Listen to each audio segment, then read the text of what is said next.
Hello and welcome to Re-enthused. Today we are taking a look at the Zune, the Microsoft Zune to be given its full title. And the Zune, if you didn't know, was Microsoft's attempt to combat Apple's iPod platform. So I don't think I need to describe the iPod. But anyway, the Zune, the first Zune, which if you know about your Zunes, you'll realise this is not it because this is very small. The first Zune, which I had, and I did try to get, because I had the original model, the brown one, because that was the only one, for whatever reason, Dixon's were selling, was released in 2006 to compete with, say, Apple's original iPod. It boasted a much better screen, and they tried to replicate quite a lot of what Apple were doing. So they had some music licenses. They had, eventually, not immediately, but eventually had the Zune Pass, which was kind of like an all-you-can-eat Apple-style music subscription. But really, it didn't really fully compete with the iPod. They missed out on the MP3 player zeitgeist, really, which Apple had kind of positioned themselves perfectly on. But I digress, we'll get onto that part later. So no, this isn't the original one, which is what I tried to get, but the prices for those, for whatever reason, have been going through the roof, especially the brown one. Maybe it's some kind of collector's dream model, who knows. So this is the Zune HD, which is the later model. So I will put a picture up of the original Zune, obviously. It should be somewhere around here-ish. And it was much bigger. Around... Well, probably a tiny bit bigger than the original Apple iPods. Certainly probably twice as big as this and quite a lot fatter. And yeah, as I said earlier, what it really boasted was a much better screen. Also, a lot of people said the sound quality was better. I'll be honest with you, I'm not a huge audio expert, so I couldn't tell you. Plus, I just literally don't remember. But it was also the first MP3 player I ever owned. I never had any of the kind of the early MP3 players like the iRiver and all those sort. So yeah, it was a big thing for me. And back in those, if you can, for people of a certain age, back in those days, phones didn't really play music that well. They didn't have much storage space. I had, I think, a Sony Ericsson P900 at that point, which could play music but didn't have a huge amount of storage space and would freeze up quite a lot if you tried to play certain music titles. So it wasn't ideal. So you generally had a separate music player. And I went literally from a Walkman with tapes to a Microsoft Zune. Yeah, I didn't even have a Discman. So yeah, quite a big change all in all. Right, so yeah, I tried to get one of the other ones, couldn't get it, so I got this instead, which is fine. I never tried the HD model. I skipped to Apple after the Zune. The Zune was quite clearly losing ground to Apple, and yeah, I picked the winning platform. Plus, Apple had massively improved the Windows software, because I was a Windows-based then, because I was doing lots of .NET work, and that was before everyone was playing nice with each other and trying to get all of their development tools across all platforms. So yeah, the original software for the iPod, they used a third-party one. I think it's called Sonic Stage or something, and it was awful. It had driver lockups and all kinds of problems, and yeah, it just wasn't very good at all. So that was one of the other key reasons for going to the Zune, which of course worked perfectly. So let's turn her on. If I remember how. Where is it? There it is. I think there should be charge. So there we go. That's the Zune logo. And the screen on this is even better than I remember my original Zune being. And that was a really good screen. So, right. So the HD.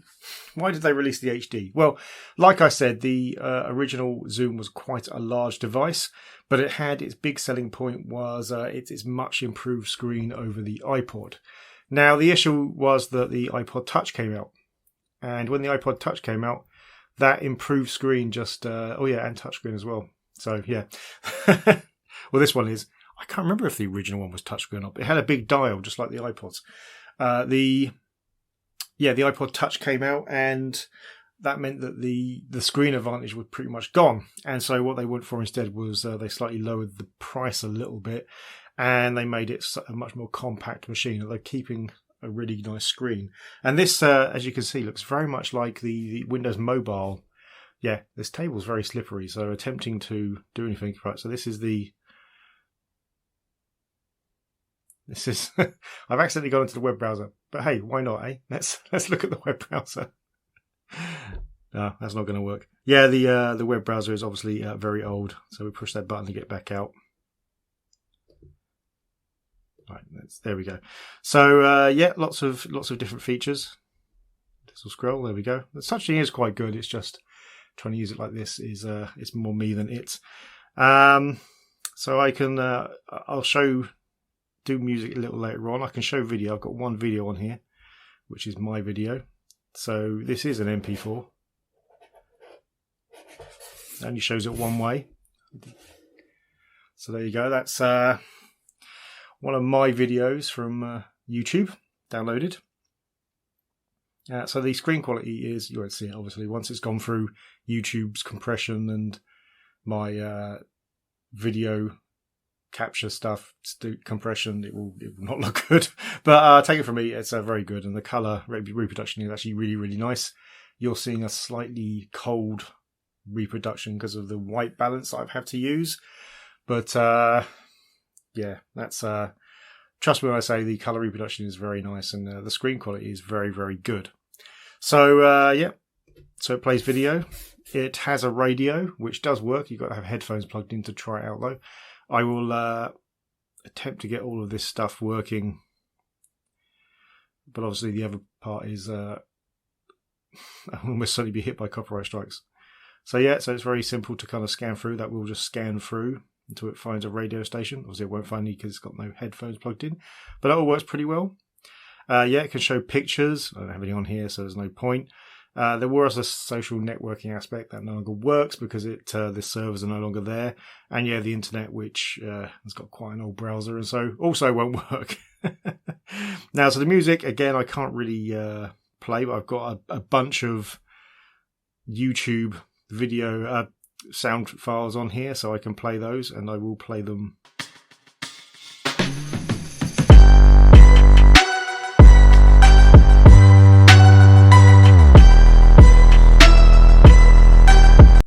Auto reverse the list and auto play and skip and all sorts of things. And so yeah, it's a music player. It's a very good music player. The sound quality on this is very good. Like I say, I'm no expert certainly, but it certainly sounds very, very nice through some quite poor headphones that I've got. So that's a good sign. Now, you could connect this up obviously to a PC. So on the original Zune, you had to use a lead to connect it. This one will do wireless syncing. Once you've sunk it once using a cable, you can then use wireless syncing if you're on the same wireless network. Here's the cable. Now, I had a problem with this one originally when I bought it. It wouldn't sync. It wouldn't even be discovered as an actual device. And that turned out that this cable had a break somewhere in there, so I basically had to chop a load off and then put a whole new USB lead on the end, and then it worked. The cable was very similar to Apple's 30-pin connector, but that's because basically they're all based off a single standard. They're very similar to the Ericsson ones as well. So yeah, well, it's enough of that. I mean, it's literally an audio player. So let's connect it up to a laptop and we'll show you the software. See you in a minute. Right, so I am doing this on VirtualBox on my laptop because although I do have a Windows XP laptop, it refuses steadfastly to connect to any kind of internet connection, which is a pain in the bottom, but hey, this works, so let's use this. Right, so here we are with the Zune software. It's very nice looking software, it really is. It's certainly more impressive than even the iTunes software for its time. You discovered the device? Not yet. Do you need to be turned on? All right, just need to connect this device like that. I'm using a different USB-C to USB 3 thing, so it doesn't understand the device. So there we go. it is connected. It is synced because I've added nothing else to it since. And as you can see, we have all these options across here. So music,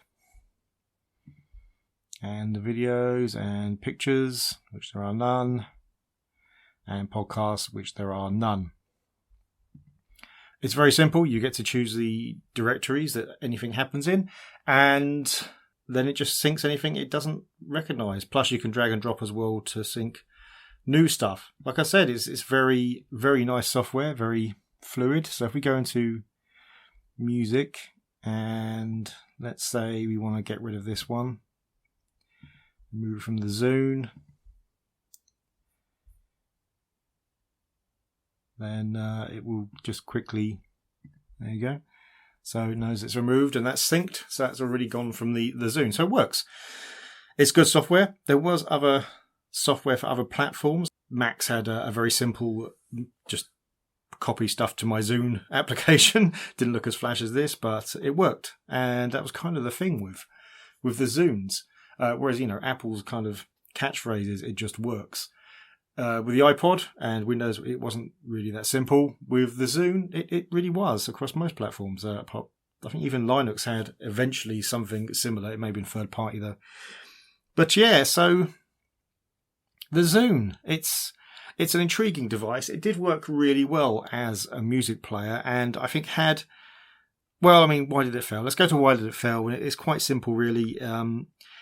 Microsoft just didn't have the cool factor behind them. Apple had managed to get all these music licenses. They'd managed to sort out their issues with the Apple record brand so they could work in the music industry, and then eventually get the Beatles libraries from them on board.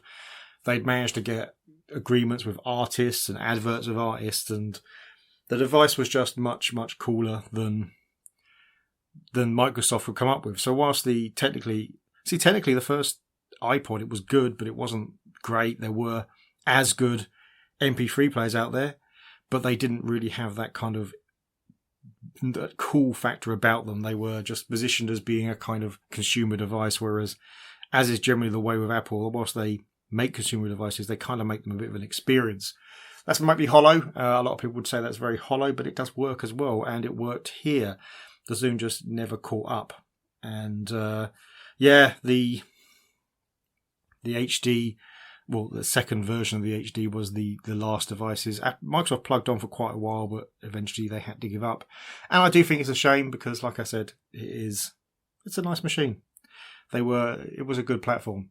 Right, so that was the Microsoft Zune. It is still possible to use these. There's some weirdness. With the servers being down, it's kind of hard to do updates, but there are ways around that.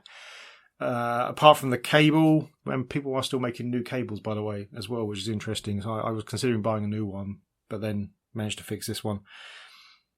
It works. It does work. You can get it working with a few platforms. I think there's third-party firmware out there which will get it to do other stuff. I haven't really investigated it because I got the original stuff working, and I like that, to be fair. So so I stuck with it. Is it worth getting? If you can get one cheap enough, yeah, they're nice bits of technology. They're especially good if you just stick them in your pocket and you don't want to be taking your phone out to do music and stuff. They're pretty good for that. But yeah, there is some pain points getting the software working on modern platforms. It's even Windows. It's possible, but be aware that there can be troubles. But no, it's an interesting piece of hardware. It's a shame it didn't do better against Apple. I think the music market would have been very different had it done so. But they didn't get the licenses, they didn't get the platform in place, and they just didn't get the celebrity endorsements that Apple did. And unfortunately, that's what won it. It's a bit of a shame to win a technology contest based on celebrity endorsements, but hey, that's the way it goes. Right. Thanks for watching. If you enjoyed the video, please hit like. If you really enjoyed the video, please hit subscribe. If you didn't enjoy the video or you have something else to say, then please leave it in the comments below. See you next time.